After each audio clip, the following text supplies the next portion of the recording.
The college basketball season got underway about a week or so ago, and the NBA season is right around the corner, so we're officially transitioned into the next year of basketball. With this transition comes a new set of prospects to keep our eyes on as they build up their resumes for the next NBA draft, and as always, a lot of the focus will be on the top prospects in the class. This year, there are 3 players in particular that stick out above the rest of the best, being Cade Cunningham, Jalen Green, and Evan Mobley. For today's video, the goal is to analyze all 3 of their games, both the good and the bad, discussing what they do well and where they struggle, and by the end coming to an early conclusion on who ultimately is the best prospect. I did a similar video about Zion Williamson, RJ Barrett, and Cam Reddish at the beginning of their college season, so I figured that with such a strong crop at the top of this draft as well, I would do it again early on in the season to keep you guys in the know about what to watch for throughout the year regarding these 3 individuals.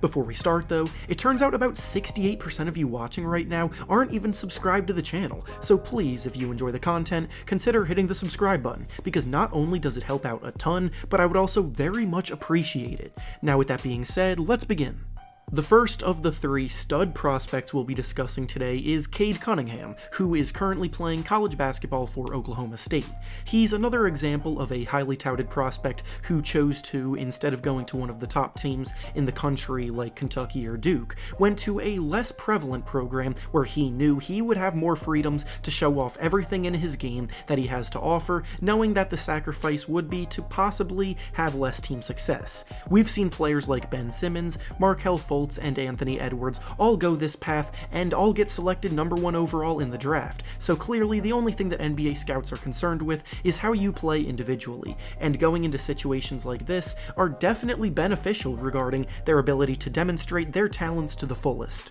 As of the making of this video, Oklahoma State has played 4 games, and Cunningham has looked highly impressive in those games thus far. Now getting into the type of player that Cunningham is, he is the ideal versatile point guard with terrific size for the position, while also proving to have basketball IQ off the charts. He has all of the physical tools to allow him to dominate at the position, and the kind of the basketball mind that allows him to utilize those gifts and put them to use on the court. At 6'7", Cunningham is a floor general that creates tons of mismatches throughout games, and with whatever gets thrown at him, he has a counter in his arsenal to take advantage of it. If you put a smaller defender on him, then he has the ability to use his elite court vision to see over the top of him and either make a play for those around him or take them down into the post and outmuscle him for a basket, and if you throw a bigger defender on him, then he has the handle to break them down and the speed to get by them and either finish strong at the basket or drive and kick the ball out to a shooter spotting up on the perimeter.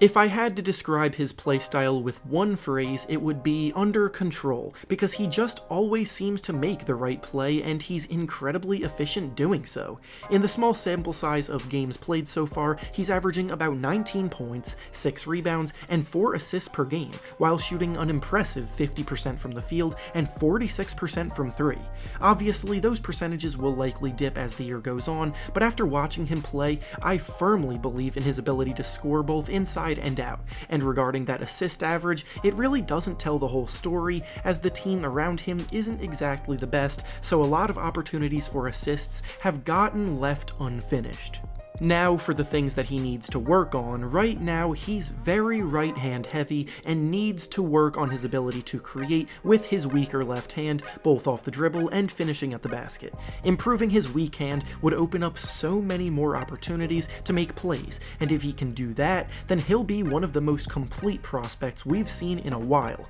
But all in all, he's a very talented player who I have no doubts will be dominating the next level. The next up-and-coming stud prospect we'll be discussing today is Jalen Green, who is actually playing in the G League this season to work on his game against professionals before the draft. Green was a bit of a pioneer in the basketball world for being the first top 5-star prospect to opt into the G League option instead of going to play for college or overseas. After he committed, several other top recruits joined him, and moving forward, we very well might see more and more guys choose to follow suit. Unfortunately though, because of him choosing this path, we haven't seen him in action yet, with the G League season looking like it will begin in January, although that is part of the point of this video, to give an early analysis of these players and their games, so when the time comes for him to step onto the court, you'll be more familiar with his playstyle. As for the type of player that Green is, he's more of the explosive wing scorer in the draft class, possessing the ability to generate points in a plethora of ways.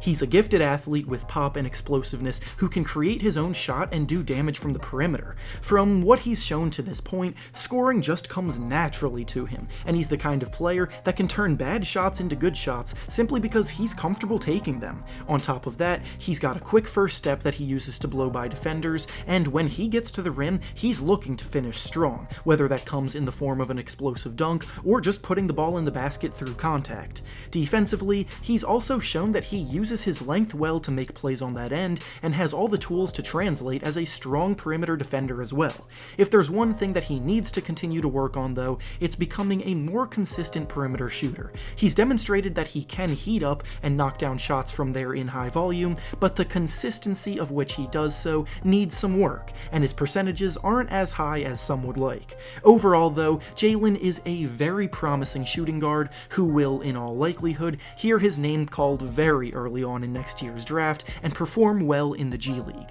And finally, the last of the three prospects we'll be analyzing today is Evan Mobley, who is playing college basketball at USC this year. After discussing two of the top guards in the draft, Mobley is the prize big man of the class. At USC so far, he's averaging about 17 points, 9 rebounds, and 2.5 blocks per game. In the modern era of basketball, big men have to be versatile, mobile, and most importantly, good defenders if they want to carve out valuable roles in the NBA rotation, and Mobley provides the perfect skill set for it. At 7 feet tall, Mobley has the size and length that teams love, and on top of that, he's a terrific player when it comes to his coordination, he has soft touch around the basket, and a strong ability to create for himself around the basket with a variety of moves. A lot of big men we see at this size play a bit stiff without any real skill, but that's not Mobley, and he's very skillful as a player with the ball in his hands. On top of that, as I said before, he's very coordinated and mobile, which allows him to get out and move in transition to either grab a rebound and go,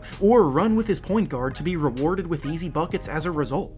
As for his defense, it's great when a big man blocks a lot of shots, but too many big men today chase blocks and as a result fall for pump fakes too easily chasing them, but Mobley is a smart defender that contests shots well and makes life tough for opponents as a rim protector. As for what he needs to work on in the future, he is still a bit skinny and will need to add weight in order to be able to bang with some of the more physical big men at the next level. He's one of the most well-rounded big man prospects we've seen in years, but no player is perfect, and that's definitely his biggest weak spot right now. And now we've arrived at the question asked in the title of the video: who is the best prospect in the class? The answer to this question is definitely not an easy one, and in many ways it will come down to preference with what teams need, but if it were up to me, I'm choosing Cade Cunningham, as I believe he's the most well-rounded player available and can produce in so many different ways. If a team is in need of someone to run the show, they would obviously choose Cade Cunningham, but if they were looking for a go-to scorer, they might choose Jalen Green, and if they're in need of someone to hold down the middle of the court for them, then they would choose Evan Mobley. So at the end of the day, all three of these players are top tier, and should all have highly successful careers at the next level. And with that being said, that's all I have for you today. Make sure to like the video, subscribe to the channel, and comment down below who you think is the best player in the draft next year. Thanks for watching, and I'll see you all next time.